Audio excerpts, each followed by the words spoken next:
Pak Eko, Bu Dwi, Pak Eko juga, Bu Fitri.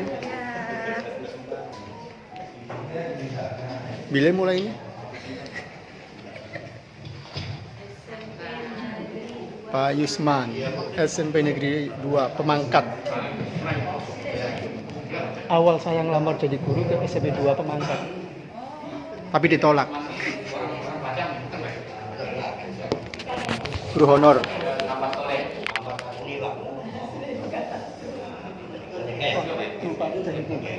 Bismillahirrahmanirrahim. Yang sangat saya hormati Bapak dan Ibu yang ada di depan saya, rekan-rekan yang sangat saya banggakan. Pada hari ini saya bernama Yusman, membuat satu laporan praktik baik asal dari SMP Negeri 2 Pemangkat, Kabupaten Sambas.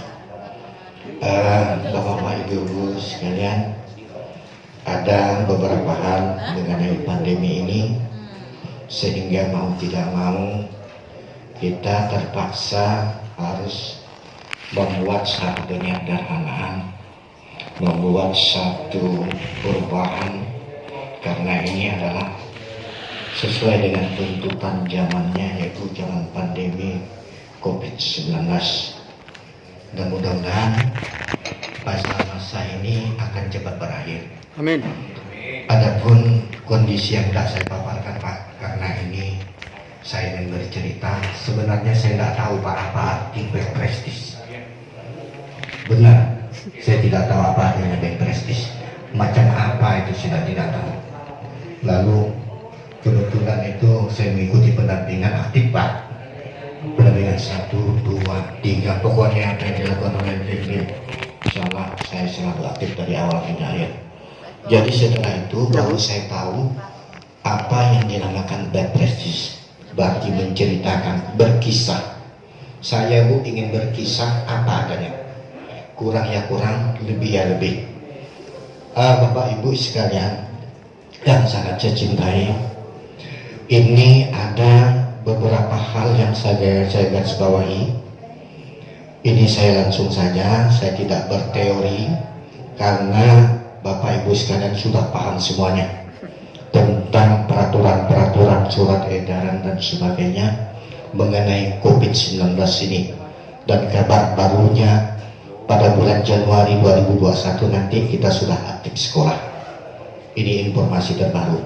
Tapi perlu juga saya beritahukan, ini ada 3 poin penting Bu, tentang bagaimana identifikasi masalah yang berada di sekolah saya. Bagaimana sekolah mengatasi pembelajaran daring atau luring selama COVID-19 ini? Ini kalau pertanyaan ini harus saya jawab. Waktu saya mendengar adanya COVID-19, kami sudah berancang-ancang bagian-bagian ataupun hal-hal yang perlu disiapkan. Kemudian kami itu mendapat surat edaran dari Dinas Pendidikan dan Kebudayaan, apa saja yang perlu dipersiapkan pada saat kita menghadapi pembelajaran pada masa COVID-19. Adapun yang saya benar-benar saya lakukan Bu, ini tidak saya masukkan ke dalam poin-poin karena terlalu banyak mungkin. Ini saya tulis dalam makalah yang ada saya berikan kepada Ibu. Yang pertama, hal yang saya lakukan adalah menambah kemampuan fasilitas internet. Saya baru 2 tahun Bu di sekolah itu Bu. Pas waktu itu saya 1 tahun, saya mendapat sekolah sehat terbaik Bu, nomor 2 se-Kabupaten Sambas. Jadi segala fasilitas kesehatan Bu, mulai dari ruang UKS sampai ke Westapel, seluruhnya sudah kami laksanakan. Walaupun belum ada pandemi, sudah saya siapkan Bu masalah UKS. Setelah berita pada tanggal 15 Maret kemarin, berita adanya pandemi dan penutupan sekolah, saya nggak terlalu terkejut Bu, karena persiapan kesehatan memang sudah saya lakukan dan memang sudah saya penuhi sebelumnya. Mulai dari kantin, TU, ruang keterampilan, dan ruang kelas itu memang saya bersihkan. Yang kedua adalah melakukan perbaikan arkas. Mau tidak mau, saya terus terang sebenarnya saya mau membetulkan lapangan poli, Bu. Karena dah berapa tahun itu tidak pernah terbetulkan. Tiap hujan, Bu, tenggelam, Bu, tinggi ke air daripada semen. Jadi dalam hal itu beberapa orang dari pihak LPMP juga menyaksikannya yang pernah datang ke sekolah saya, dari pihak dinas, dari pihak inspektorat, melihat. Padahal lapangan itu adalah lapangan standar kecamatan, Bu, sering digunakan untuk pertandingan kecamatan. Saya melakukan perubahan arkas. Pertama saya membuat itu pembersih cuci tangan yang panjang, Bu, yang panjang. Sebelah kiri itu kira-kira untuk 10 orang sekaligus dengan air yang mengalir. Yang sebelah kanan itu 10. Sampai kemarin itu sampai disaksikan oleh Bapak Sekretaris Dinas Pendidikan Kabupaten Sambas, Bu, meninjau langsung. Iya, Pak Urai Iskandar, betul. Jadi perubahan-perubahan masalah termogan, masalah masker, masalah disinfektan, penyemprotan itu sudah kami siapkan. Setelah beberapa hari kami disuruh tatap muka, saya, Bu, melakukan apa yang dinamakan sosialisasi, Bu. Saya sosialisasi yang pertama, saya cek dulu kemampuan guru saya. Ada nggak dia WA? Ada nggak dia laptop? Guru kami itu makanya, Bu, banyak yang udah tua-tua. Jangankan saja laptop, WA pun dia nggak tahu. Itu tantangan besar pada saya. Jadi saya pelan-pelan mendekati dengan model-model pendekatan deduktif, edukatif, dan pedagogik, Bu. Itu ilmu orang tua. Saya dekati, akhirnya dia mau belajar dan memberi apa yang dinamakan Android, Bu. Bagi guru-guru saya yang tidak tahu, saya kemudian mengundang narasumber untuk IHT 3 hari, Bu. Di dalam laporan itu saya tulis 2 hari pada 3 hari, memperkenalkan apa yang dinamakan classroom, apa yang dinamakan Zoom meeting, apa yang dinamakan Google Form. Itu. Setelah itu, rupa-rupanya dari kalangan muda itu mencoba dengan menggunakan Google Form. Ternyata, Bu, pelaksanaan classroom ataupun Google Form gagal, Bu. Gagal total. Dari sekian banyak siswa hanya 4% yang bisa membuka dan mengakses itu. Yang lain wallahu a'lam bishawab, nggak tahu. Jadi itu termasuk gagal, gurunya pun udah pasrah, ujung-ujungnya mereka pun melakukan dalam bentuk WA. Pembelajaran kami di sini adalah pembelajaran daring ataupun luring. Sekarang kami sudah melaksanakan daring dan luring. Soalnya lewat WA, Bu. Guru berkreasi sendiri, seperti yang saya contohkan, ada saya SMS-kan kepada Bapak Nabi, membuat kreasi sendiri tentang bagaimana mereka membuat soal, kemudian mengupload video, lalu dikirimkan kepada siswa, kemudian lewat WA. Ini terus kami lakukan. Nah, di samping itu, setelah kami mengadakan IHT, kami selalu melakukan protokol, Bu. Melakukan protokol kesehatan mulai dari papan reklame, kemudian spanduk-spanduk kami berikan, kemudian kami berikan kata warning, tidak boleh merokok. Begitu, tidak boleh merokok. Walaupun saya punya perokok, Bu, tapi saya tidak pernah di sekolah, tapi di luar sekolah. Saya jujur, Bu. Jadi kalau mengenai protokol kesehatan saya takut, Bu. Saya sangat takut karena kondisi saya tahu diri, Bu. Karena saya ini ada asma. Jadi Bapak Ibu sekalian, sedikit melenceng. Yang ke-6, membangun sarana kesehatan. Nah, di dalam sarana kesehatan itu misalnya saya membetulkan apa yang tidak memberikan, misalnya tempat penanganan gugus COVID, Bu. Kami membuat gugus COVID, panitia gugus COVID menangani itu. Kalau apa-apa terjadi pada waktu tatap muka, ini orang-orangnya yang menangani itu, yang kerjasama dengan pihak puskesmas. Alhamdulillah pihak puskesmas kami sangat antusias mendukung dan membantu kami dalam menangani masalah kesehatan. Kemudian penyemprotan disinfektan. Pernah Bu kami sosialisasi Bu. Kami kan ada 2 sesi Bu. Pertama kelas 9. Kelas 9 itu kami buat 2 sesi. Jam 8 sampai jam 9 sesi pertama. Jam 10 sampai jam 11 sesi kedua. Kami bagi 2 Bu. Seminggu kemudian kami sosialisasi kelas 7, kelas 8. Begitu juga Bu. Kelas 7 1 sesi, kelas 7 menjadi 2 sesi. Di 8, 9, 10, 11 2 sesi. Akhirnya Bu ngomong dengan orang tua, ada yang instruksi Pak, dia bilang begitu. Ada apa? Kalau Bapak mau mengadakan tatap muka begini, Bapak sudah siapkah? Contohnya penyemprotan.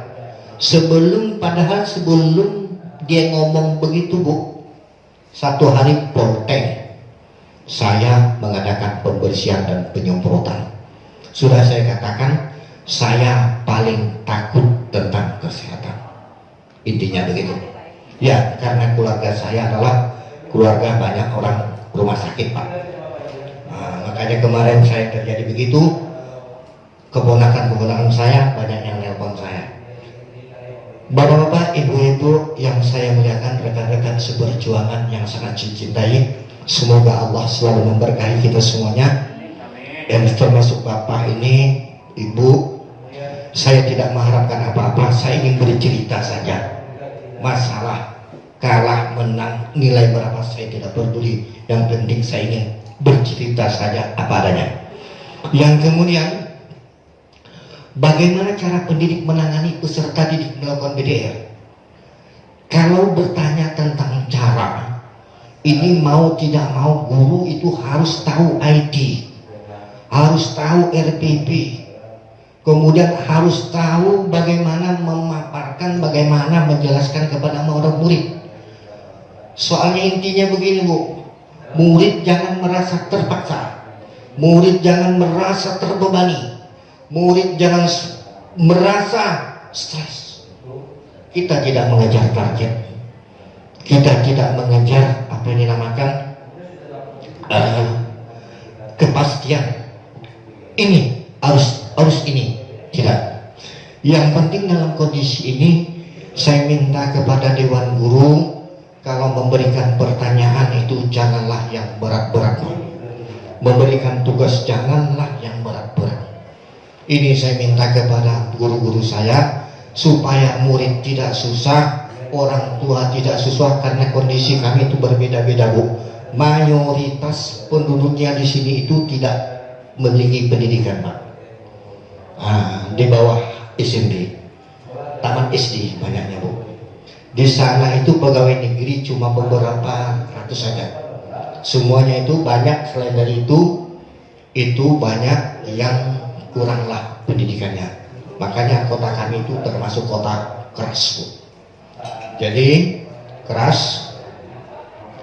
Kalau mau dikatakan apa namanya itu, kalau mau yang alang-alang tanggung-tanggung jadi kepala sekolah di sana, ya bagus, tahu saja lah. Benar, terus terang saya di sana. Bapak-bapak, ibu-ibu sekalian, nah bagaimana tentang planning guru mempersiapkan itu?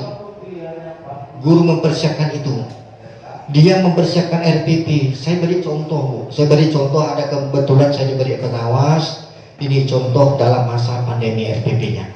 Lalu saya perbanyak dan saya berikan kepada guru-guru untuk dipahami dan dibuatkan. Nah, dalam konteks ini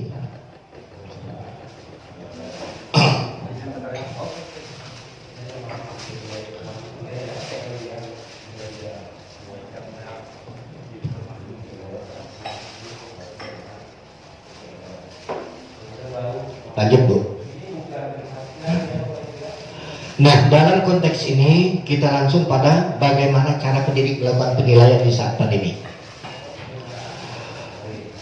Guru melaksanakan penilaian melalui 3 aspek: pendidikan, pengetahuan, pendidikan keterampilan, dan pendidikan sikap. Kami harus melakukan itu karena itu adalah 3 poin penting walaupun belajar dari rumah. Itu tetap kami lakukan. Bagaimana pengetahuan, pendidikan pengetahuan? Yang kami lakukan pendidikan pengetahuan di sana itu adalah kami memberikan tugas, mengadakan penilaian, dinilai, masukkan dalam daftar nilai. Kemudian begitu juga dengan keterampilan, Bu. Siswa itu disuruh dibuatkan tugas, lalu siswa membuat tugas, lalu dipoto, Bu. Ada fotonya, Bu. Bentuk-bentuk keterampilan dan hasil produk mereka selama masa pandemi. Nah, demikian juga sikap. Di dalam penilaian sikap, kami mencoba menyuruh guru untuk setiap siswa bercerita tentang kelakuan mereka. Tentang kelakuan mereka, tapi kelakuan yang baik, Bu. Mulai dari bangun pagi, sholat subuh, menyapu, ngepel. Ini, Bu, ada di dalam foto-fotonya. Itu memang foto, bukan rekayasa. Itu apa adanya. Nah, ada guru berkunjung di sana, tanda tangan dan difoto di sana. Itu adalah kegiatan-kegiatan sikap dan tingkah laku siswa selama masa pandemi. Bapak-bapak, Ibu sekalian yang sangat saya banggakan, yang sangat saya muliakan, mungkin yang terpenting hasil dulu yang saya harapkan. Dengan adanya back prestige ini, tujuan saya memaparkan ini, tujuannya itu adalah guru bisa memiliki kemampuan teknologi, guru dapat berfokus pada pendidikan, dan guru dapat melakukan pembelajaran dengan baik. Ini bagi pendidik. Kemudian bagi para peserta, peserta itu tidak dituntut untuk tuntas. Kemudian siswa dapat melakukan belajar dengan baik berupa PDR. Bagi orang tua, mempermudah pendampingan pembelajaran di rumah, anak menjadi betah di rumah dan menambah pengetahuan siswa.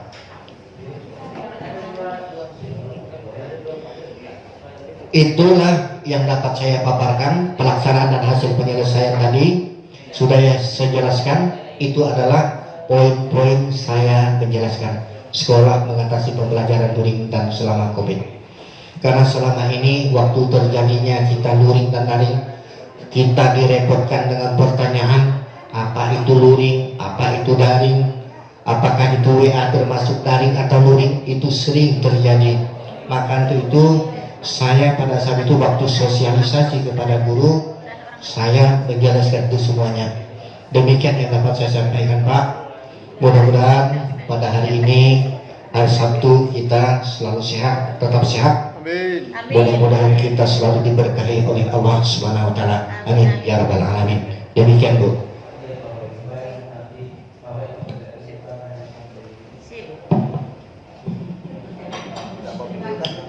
Sila Pak, diminum dulu kopinya. Siap, siap. Pak Yusman, minum kopinya dulu Pak, biar santai. Ya.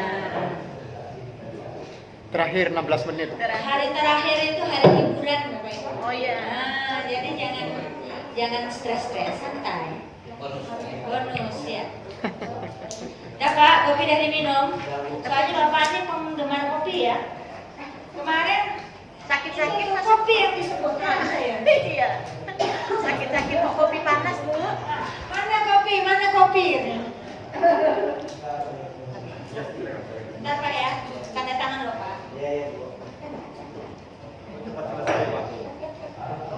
Pak, kenal dengan ini?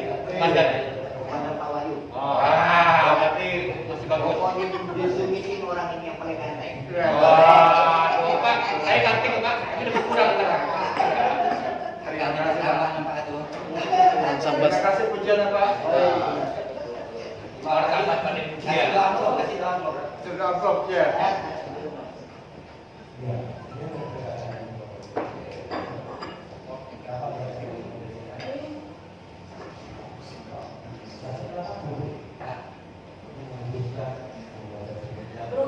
tanda tangannya? Hah? Banyak yang lihat soalnya. Baik Bapak Ibu sekalian ya, Pak Yusman, terima kasih ya sudah bersedia untuk mempresentasikan lagi ya, mempresentasikan lagi best practice ini. Saya sangat apa ya? Bapak itu benar-benar berusaha begitu ya untuk hadir apapun kondisinya begitu ya. Jadi itu adalah satu nilai karakter yang menjadi inspirasi bagi kita semua ya Pak ya.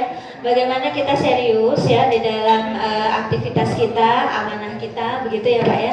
Sehingga apa yang kita buat insya Allah apapun itu ada nilainya Pak. Nah itu yang saya apresiasi sekali dari Bapak ya. Dan tadi itu Bapak mengemukakan tentang bagaimana Bapak mencoba ya mengelola sekolah dalam kondisi COVID ya, pandemi COVID yang tidak mudah. Pak, kalau saya boleh tanya, pemangkat Bapak ini di mana Pak? Yang di dekat pelabuhan itu kah Pak? Pangsuma dia. Posisi SMA. sekolahnya Pak? Ini Bu, di Jalan Pangsuma Bu. SMA Bu, SMA 1. Ini kan Pertamina, Ibu tahu kan Pertamina lokasinya? Saya tuh hanya tahu Pak, kalau pemangkat tuh kan lewat aja Pak ya. Jadi dari Pontianak itu kan ada masjid gede itu Pak. Iya terus. Ke kanan kan pasar, habis itu arah Tebas ke Sambas kan Pak. Iya betul. Nah, paling saya pernah dulu bermalam di Pemangkat, tapi yang arah Tanjung Batu ya. Oh Tanjung Batu ke kiri Bu. Ya ke kiri betul. Ya. Itu aja saya tahunya Pemangkat Pak, nggak tahu yang Oh. mana lagi. Nah, posisi sekolah Bapak tuh di sebelah mana Pak? Posisi kami di arah menuju ke Tebas sana Bu. Oh ya arah ke sana. Arah ke kanan ya. Arah ke kanan. Oh gitu. Iya. Itu tepi jalan atau masuk lagi Pak? Itu boleh dikatakan tepi jalan, tapi tidak jalan-jalan apa namanya lalu larang besar ke Sambas itu tidak. Oh jadi berarti dari jalan Sambas itu ya. Memotongnya. Jalan raya itu nanti ada jalan masuk lagi. Iya begitu. Lintas. Iya. Ya, saya sedikit banyak tahulah Pak kira-kira kondisi Pemangkat ya Pak ya. Iya. Karena kebetulan saya ini orang Sambas KW Pak. Oh. Orang Sambas KW. Jadi saya punya keluarga angkat di sana begitu. Oh, iya. Dulu saya sering ke Sambas ke daerah Teluk Kramat, daerahnya Bu Okmar. Nah, itu di daerah yang di ininya Bu, yang di bukan pimpinannya, sebelum pimpinan kalau dari Teluk sini. Keramat, Uncondong, Pak Bu, Terus Sungai. Sedayu, Sekurak Darat. Oh enggak Bu. Di sini Bu yang ada pabrik tebunya tuh. Oh Teluk Keramat itu Pak. Pabrik gula tuh. Iya. Nah, itu namanya asal mula nama kecamatannya ya. Teluk Nah Keramat. itulah saya dulu sering ke Teluk Keramat. Jadi pastinya sering lihat Pemangkat Pak. Biasa dulu bis kalau di Pemangkat tuh kan berhentinya lama ya Pak ya. Nah itu. Jadi memang saya lihat tantangannya memang besar ya Pak ya di sana. Karakternya juga keras ya, karena kehidupannya juga keras. Di situ ada pelabuhan. Iya betul. Nah, jadi walaupun memang di daerah seolah-olah daerah kota begitu ya, tapi penghidupan masyarakat itu cukup berat ya Pak ya, kalau di Pemangkat ini Pak. Iya cukup berat. Jadi kepemilikan Tapi kalau barang gadget kecil, itu mudah atau smartphone itu ada berapa persen Pak? Oh iya. Ini waktu didata kemarin siswa yang kelas 7 Tidak ada orang tanpa gejala. dari 130 orang yang punya pribadi itu cuma sekitar 20-an ya Bu. Iya, 20-an ya. Iya. Rendah sekali ya Pak ya. Jadi gimana solusinya? Itulah Bu manfaatnya saya waktu itu sosialisasi. Tolonglah saya bilang pinjamkan ke kakak, abang. Kalau memang tidak mampu beli. Iya. Kalau memang pun tidak mampu dipinjamkan, datang aja ke sekolah sembilan. Seorang-seorang manfaatkan, tapi mengikuti protokol. Kebetulan kemarin kan saya dapat bantuan lagi Bu, bantuan komputer Bu. Nah, itulah saya manfaatkan itu ada 2, kemudian ada 20. Itu saya manfaatkan, tapi tetap melakukan protokol. Jadi Bapak ini luring ya? Luring dan daring. Kalau daring itu kan WA Bu. Iya. Iya. Iya, dari terbatas lah. Iya. Ya, jadi Bapak ini lebih ke arah luring. Iya. Luring ya. Kemudian untuk mungkin begini Pak ya, itu sedikit ya, pasti nanti ada pergeseran lah ya untuk daya dukung dari teknologinya. Ya. Tapi mungkin yang sekarang mesti saran saya yang mesti Bapak kembangkan atau Bapak persiapkan itu adalah gurunya, Pak. Iya. Jadi skill guru ya. Jadi artinya dengan kondisi peserta didik yang mungkin tidak terlalu masih support ke teknologi, tapi bukan berarti guru kita tuh agak nyantai begitu. Jadi harus ikhtiar begitu supaya nanti mereka pada saatnya Bapak dorong pelan-pelan untuk bisa ke daring. Didorong pelan-pelan untuk bisa ke daring. Kemarin nggak dapat bos afirmasi yang 2019. Nggak dapat ya. Kalau dapat bos afirmasi 2019 itu lumayan membantu juga ya. Lumayan membantu. Betul. Berarti ini sekolah lama atau sekolah baru, Pak? Lama. Selamat. Sekolah lama. Coba Bapak mulai rangkul mungkin alumni gitu, Pak. Siapa tahu alumni itu bisa Iya, Bu, betul, Bu. memberikan apa ya, sumbang saran dan tentu saja sumbangan materi ya. Materi yang Nah, diharapkan. itu. Kalau sekolah-sekolah yang udah lama tuh peran alumni itu luar biasa ya. Kadang-kadang yang kita sulit dapat bantuan kalau dari pemerintah, dari alumni itu luar biasa bisa gitu. Iya. Nah, itu saran saya, Pak. Iya, Bu, Ya, makasih. ya, jadi sekali lagi tetap semangat, Pak ya. Iya. Kami belajar dari Bapak ya, bagaimana berusaha tetap yang kita bisa yang terbaik Iya, ya, Bu. apapun kondisinya. Terima kasih, Pak. Amin. Ya, sama-sama, Bu. Silakan Pak Rami. Baik, terima kasih Pak Yusman. Ya. Tepuk tangan untuk Pak Yusman. Luar biasa Pak Yusman. Ini betul-betul karakternya. Amin. Senior, Ini kayaknya Pak. kalau disanding dengan Pak Eko tiga serangkai nih. Eko nih Pak. Oh, Pak Eko yang sajian. Ini subah itu sajian. Eko besar, Eko kecil. Tidak usah bisa kecil Pak. Ini Kita Eko meninggungan Pak. Pak. Pak Eko sajian. Siap. Iya, sajian. Ini kalau dipadukan tiga nih, macam mana ya kampus nih? Orang-orang yang luar biasa. Baik Pak, Biasa di luar. saya sangat menghargai Pak perjuangan Bapak, terutama antusias dan keinginan Bapak yang luar biasa. Meskipun kemarin Bapak mengalami sedikit kesehatan gitu Pak, tapi hari ini pulih kembali Pak. Iya. Dengan baju yang merah luar biasa. Alhamdulillah. Berani, luar biasa. Iya. Iya. Semangat. Mantap.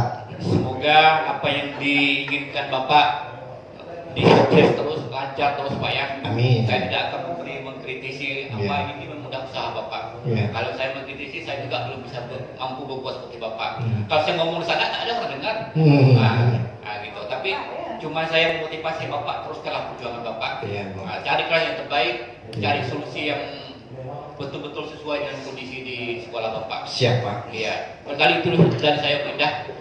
Kemudian saya ingin menyampaikan sampai hari ini ada beberapa teman kita yang belum bisa mengumpulkan tagihan itu Pak. Yang sudah saya ucapkan terima kasih. Yang belum, sebelum kita meninggalkan hotel barangkali diselesaikan dulu laporan PPT-nya dan laporan WOT-nya Bapak Ibu. Saya punya data di sini siapa yang belum, saya sampaikan dulu. Oh, PPT-nya juga, Untuk yang merasa yang belum, segera menyampaikan ke nomor HP saya.